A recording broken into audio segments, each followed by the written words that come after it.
ইরানকে থামাতে তুরস্ক, চীন ও সৌদি আরবের দ্বারস্থ হল যুক্তরাষ্ট্র।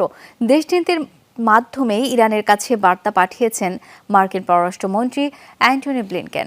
ঘনিষ্ঠ মিত্র ইসরায়েলের সম্ভাব্য হামলা ঠেকাতে এবার যেন আটঘাট বেঁধেই নেমেছে ওয়াশিংটন। শিগগিরই তেল আবিব সফরে যাচ্ছেন শীর্ষ মার্কিন সামরিক কর্মকর্তা। এদিকে যুক্তরাষ্ট্র কূটনৈতিক সমাধান খুঁজলেও ইরানকে পাল্টা হুমকি দিলেন ইসরায়েলের প্রধানমন্ত্রী বেনিয়ামিন নেতানিয়াহু। সিলন ফ্যামিলি ব্লেন্ডের কড়ালিকার আর সতেজ স্বাদের পারফেক্ট ব্লেন্ডে স্বপ্নেরা মেলুক টানা। সিরিয়া ইরানের দূতাবাস ভবনে ইসরায়েলি হামলার পর থেকেই বেড়েছে মধ্যপ্রাচ্যের উত্তেজনা। হামলা পাল্টা হামলার হুমকি ধামকি দিয়ে আসছে তেহরান ও তেল আবিব। মধ্যপ্রাচ্যের দুই দেশের মধ্যে উত্তেজনার পারদ যখন তুঙ্গে, তখন ঘনিষ্ঠ মিত্র ইসরায়েলকে সম্ভাব্য হামলা থেকে রক্ষায় ব্যাপক কূটনৈতিক তৎপরতা চালাচ্ছে যুক্তরাষ্ট্র। ক্ষুব্ধ ইরান যখন দিয়ে যাচ্ছে প্রতিশোধের হুঁশিয়ারি, তখন দেশটিকে শান্ত করার চেষ্টা চালাচ্ছে ওয়াশিংটন। ইরানকে থামাতে এবার চীন, তুরস্ক ও সৌদি আরবের পররাষ্ট্রমন্ত্রীদের ফোন দিয়েছেন মার্কিন পররাষ্ট্রমন্ত্রী।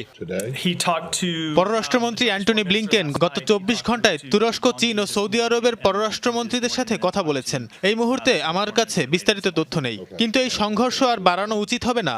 ইরানকে এই স্পষ্ট বার্তা পাঠাতে আমরা বিদেশিদের সাথে যোগাযোগ করছি। ইসরায়েল ও ইসরায়েলি জনগণকে ইরান যে ক্রমাগত হুমকি দিয়ে আসছে তা নিয়ে আমরা উদ্বিগ্ন।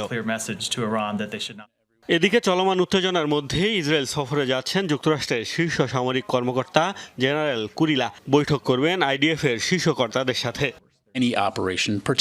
সেন্টকমের প্রধান জেনারেল কুরিলা মধ্যপ্রাচ্যের চলমান নিরাপত্তা হুমকি নিয়ে আলোচনার জন্য ইসরায়েল সফরে যাচ্ছেন। আইডিএফ এর শীর্ষ নেতৃত্বের সঙ্গে বৈঠক করবেন। যুক্তরাষ্ট্র যখন খুঁজছে কূটনৈতিক পথ, তখন ইরানকে পাল্টা হুমকি দিচ্ছেন ইসরায়েলি প্রধানমন্ত্রী নেতানিয়াহু।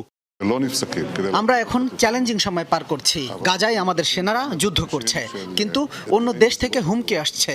আমরা একটি সাধারণ নীতি প্রতিষ্ঠা করেছি, আর তা হলো আমাদের আঘাত করলে আমরাও পাল্টা আঘাত করব। এমন উত্তপ্ত পরিস্থিতিতে মধ্যপ্রাচ্যের উত্তেজনা কমাতে সব পক্ষকে কূটনৈতিক সমাধানের পথ বেছে নেওয়ার আহ্বান জানিয়েছে পশ্চিমা দেশ জার্মানি। মোস্তফা মাহমুদ, যমুনা নিউজ।